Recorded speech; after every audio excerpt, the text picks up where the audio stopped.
এই যে বড় বউ, ওকে নিয়ে পিরিত করলে চলবে? এদিকে যে টেবিলের উপর এটো বাসন কোসন পড়ে রয়েছে, সেগুলো মাজা ঘষা কে করবে? হ্যাঁ, কটা ঝিচাকর আছে? যাচ্ছি মা। চলো না দিদি, আমি তোমার সঙ্গে হাতে হাতে কাজ করি। ও বাবা, কি পিরিত রে! হুম, দেখবো দেখবো কত কাজ করতে পারো। দেখি দেখি, তোমার বাবা মা কি গয়না পরি শ্বশুর বাড়িতে পাঠিয়েছে। গলার ওই দুটো কি সোনার, না ইমিটেশন?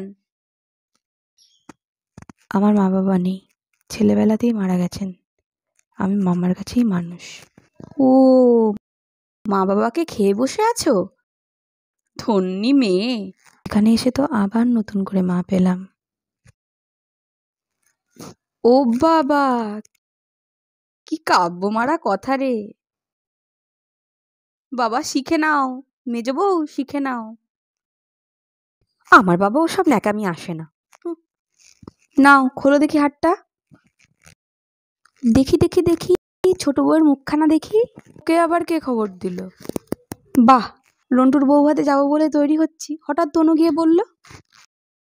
তা মা, তোমার ছোট বউর মুখখানা তো বেশ। ওই দেখ তো, ওর গলার হারটা সোনার না ইমিটেশন? আমার তো মনে হয় ইমিটেশন। মা দেখেছেন, আমার বিয়ের হারটা এখনো কেমন চকচক করছে? এটা তো মনে হচ্ছে না, কেমন ম্যারম্যার করছে। এটা আমার মায়ের গয়না, মা মারা যাওয়ার সময় মামার হাতে দিয়ে গিয়েছিলেন। এই সুটকেসে আরো আছে। দেখি দেখি, ও সরো সরো না, ওই বাড়ি থেকে কি আনলে দেখি।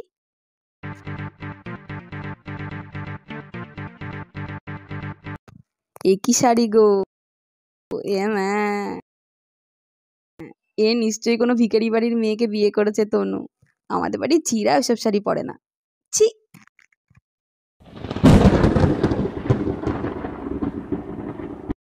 এ বাবা, লাল যাচ্ছে তাই। মা, আমি কি বলছি, নিশ্চয়ই কোনো বস্তি বাড়ির মেয়ে, না হলে বিয়েতে কেউ এমন শাড়ি দেয়? হ্যাঁ, এই শাড়িটা কিন্তু বেশ, তাই না মেজ বৌদি? মোটামুটি। মা দেখো না, আমায় কেমন মানিয়েছে। খুব সুন্দর মানিয়েছে, খুব সুন্দর। আমি এই শাড়িটা নিয়ে যাচ্ছি, রন্টুর বৌভাতে পরে যাব। রাতে এসে আমি ভালো করে সুটকেসটা ঘেটে দেখবো, যেন আবার সরিয়ে রেখো না। মা, মা নজর রেখো। শাড়িটা রেখে যাও। কে যাবে মানে? শুনলে না, ওটা পরে ওর বন্ধুর বৌভাতে যাবে। বৌভাতে যাবে? নিজের শাড়ি পরে যাক। বড়লোক বাড়ির বউ ভিখারি মেয়ের শাড়ি নিয়ে টানাটানি করছে কেন? ও মা, মেয়ের কি চোপা রে! আসতে না আসতে বলছি, শাড়িটা ছাড়ো। না, আপনার মেয়ে না বলেছে আমার মামা যেসব শাড়ি দিয়েছে সেসব ওদের বাড়ির ঝিরাও পরে না? তা মা, আপনি আপনার মেয়ের বিয়ে থেকে একটা এমন শাড়িও দিতে পারেননি যেটা পরে ও রন্টুর বৌভাতে যেতে পারে? আপনি তো দেখছি মা আমার মামার চেয়েও বেশি ভিখারি। কি কি বললে তুমি আমার মাকে? বুকে খুব বাজলো না? ঠিক আমার বুকও এমনি করেই বেজেছিল যখন তুমি আমার পিতৃতুল্য মামাকে ভিখিরি বলেছিলে। চুপ কর, চুপ কর ছোট। তুমিই তো যত নষ্টের গোড়া। ও আসার সঙ্গে সঙ্গে ৭ তাড়াতাড়ি কেন নিজের ঘরে নিয়ে এলে এবার বুঝতে পারছি। এর মধ্যে ওর কানে বিষ ঢেলে দিলে। দিদি কোথায় বিষ পাবে যে ঢালবে? আপনি আর আপনার মেয়ে তো বিষের জমিদারি নিয়ে রেখেছেন। ছোট, শাড়িটা দিয়ে দে। না, আমার মামা খুব গরিব, বিয়েতে ভালো শাড়ি দিতে না পারলেও অনেক কষ্ট করে এই শাড়িটা কিনে দিয়ে বলেছিলেন বাড়ির যিনি গুরুজন তার পায়ে দিয়ে প্রণাম করতে।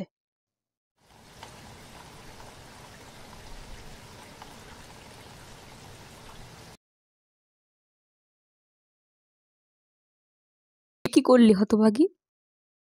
মা থাকতে আমাকে? ছোটবেলায় মাকে হারিয়েছি, কত আশা নিয়ে এ বাড়িতে এসেছিলাম, নতুন করে আবার মাকে পাবো। কিন্তু ওনার যা মূর্তি দেখলাম, এ তো মায়ের মূর্তি নয়। শাড়ি দিয়ে প্রণাম করলে যে আমার মরা মায়ের আত্মা কষ্ট পাবে। শুনলে মেজে বৌদি, শুনলে? যত বড় মুখ নয় তত বড় কথা। রন্টুর বৌভাত থেকে আসি, তারপর তোমার হচ্ছে। কি ডাকাত মেয়ে রে বাবা! যাই, ওনাকে বলে গিয়ে যাই। দাঁড়াও, যাবার আগে ছুঁড়ে ছুঁড়ে যে শাড়িগুলো ফেলেছ সেগুলোকে তুলে দিয়ে যাও। তুমি বড়লোক বাড়ির বউ, তোমার বাড়িতে 10-20টা ঝিচাকর থাকতে পারে, কিন্তু এই বাড়িতে তো নেই, তাই কাজটা তোমাকেই করে দিয়ে যেতে হবে। মেজে বৌদি, ও বড় বৌদি। ছাড় ছোট, ছাড়। তুমি কোথায় যাচ্ছ? শাড়িগুলো তোলো, নইলে কিন্তু রন্টুর বউ ভাতে যেতে দেবো না। তোলো।